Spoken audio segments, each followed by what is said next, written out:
Number 1, Hera फेरी में मूल रूप से श्याम के किरदार के लिए संजय दत्त को कास्ट किया गया था। हालांकि उस समय संजय दत्त को कानूनी मामलों के चलते रोजाना कोर्ट में हाजिरी देनी पड़ रही थी।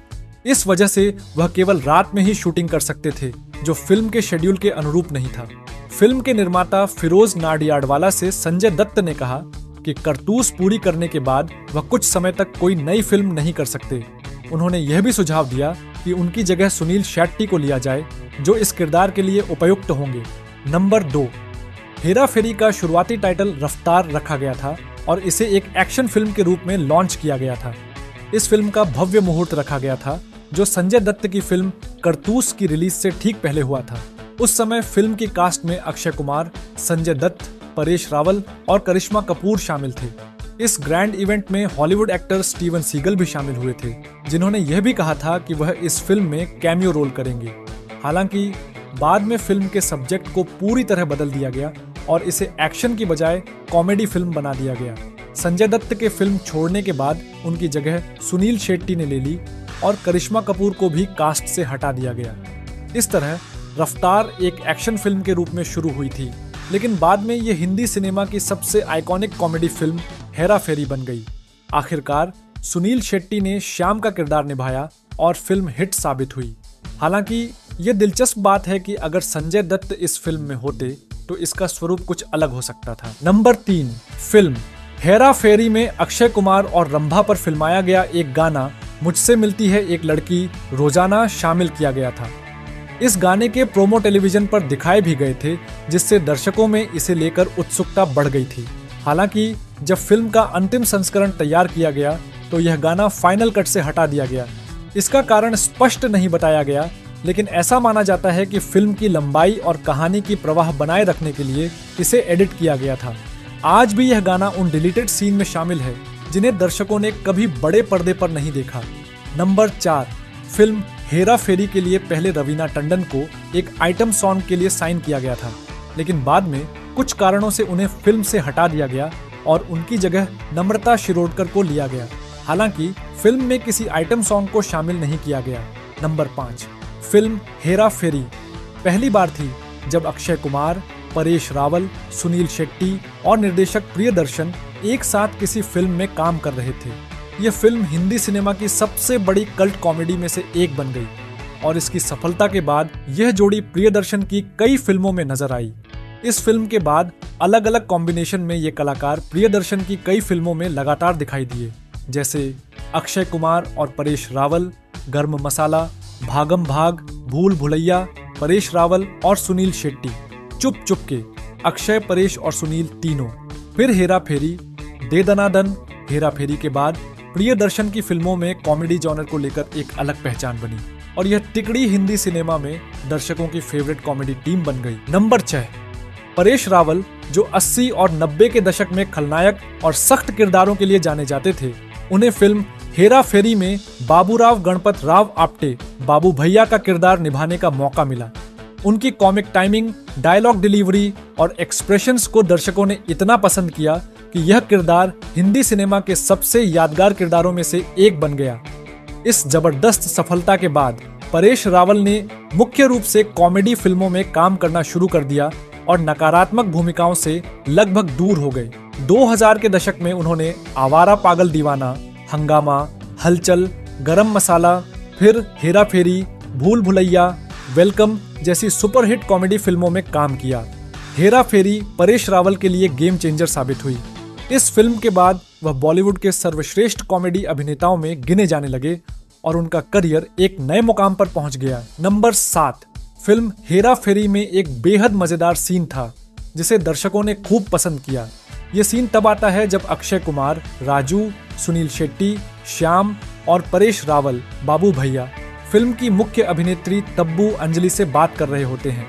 बातचीत के दौरान बाबू भैया की धोती खुल जाती है, जिससे एक कॉमिक सिचुएशन बन जाती है और दर्शक हंसी से लोटपोट हो जाते हैं।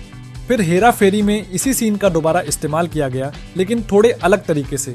इस बार ये सीन तब आता है जब बाबू भैया परेश रावल, राजू और श्याम के साथ किसी गंभीर विषय पर चर्चा कर रहे होते हैं, लेकिन अचानक उनकी धोती फिर से गिर जाती है।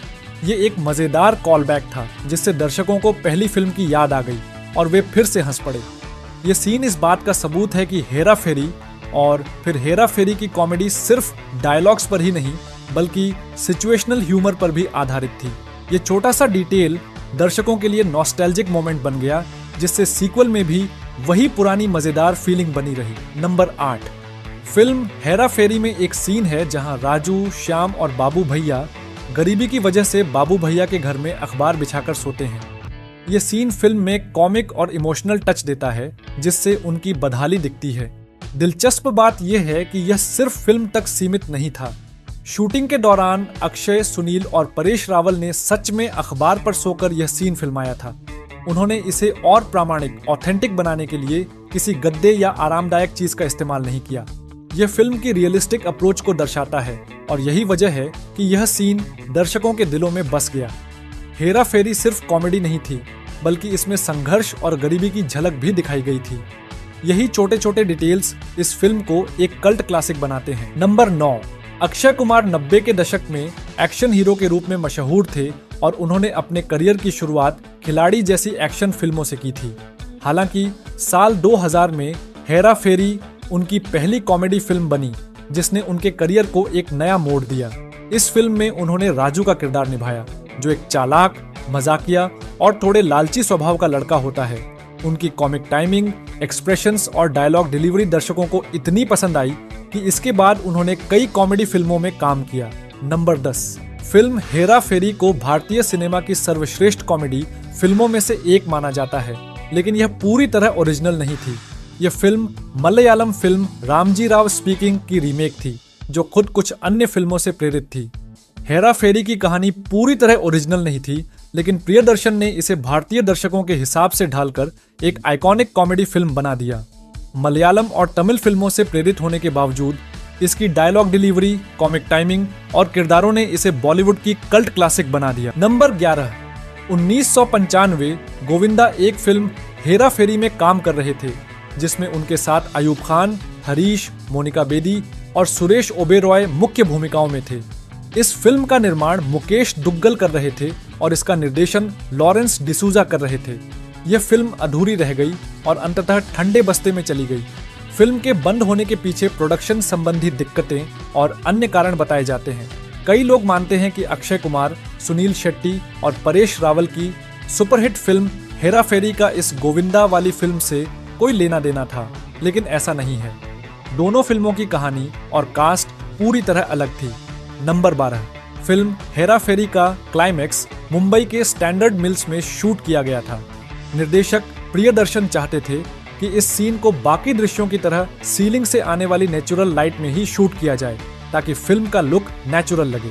गुलशन ग्रोवर, जो इस फिल्म में कबीर गैंगस्टर का किरदार निभा रहे थे, को उसी दिन फिल्म जख्म की शूटिंग के लिए दोपहर 1 बजे तक निकलना था।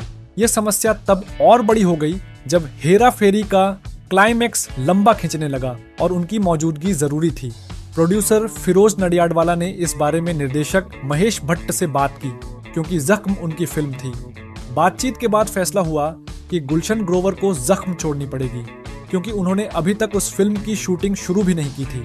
नतीजा ये हुआ कि गुलशन ग्रोवर पूरे दिन हेरा फेरी की शूटिंग में बने रहे और क्लाइमैक्स पूरा किया गया। अगर गुलशन ग्रोवर जख्म की शूटिंग के लिए चले जाते तो हेरा फेरी का क्लाइमैक्स अधूरा रह सकता था या उसे अलग तरीके से शूट करना पड़ता। लेकिन महेश भट्ट और फिरोज नडियाडवाला की बातचीत के चलते गुलशन ग्रोवर ने जख्म छोड़ दिया और हेरा फेरी का मशहूर क्लाइमैक्स बिना किसी रुकावट के पूरा हुआ। नंबर 13, फिल्म हेरा फेरी की कास्टिंग के दौरान करिश्मा कपूर को मुख्य अभिनेत्री के रूप में साइन किया गया था। हालांकि बाद में उन्होंने यह फिल्म छोड़ दी और उनकी जगह तब्बू को कास्ट किया गया। रिपोर्ट्स के मुताबिक करिश्मा कपूर और सुनील शेट्टी के बीच कुछ अनबन हो गई थी जिसकी वजह से उन्होंने फिल्म से एक्सिट कर लिया।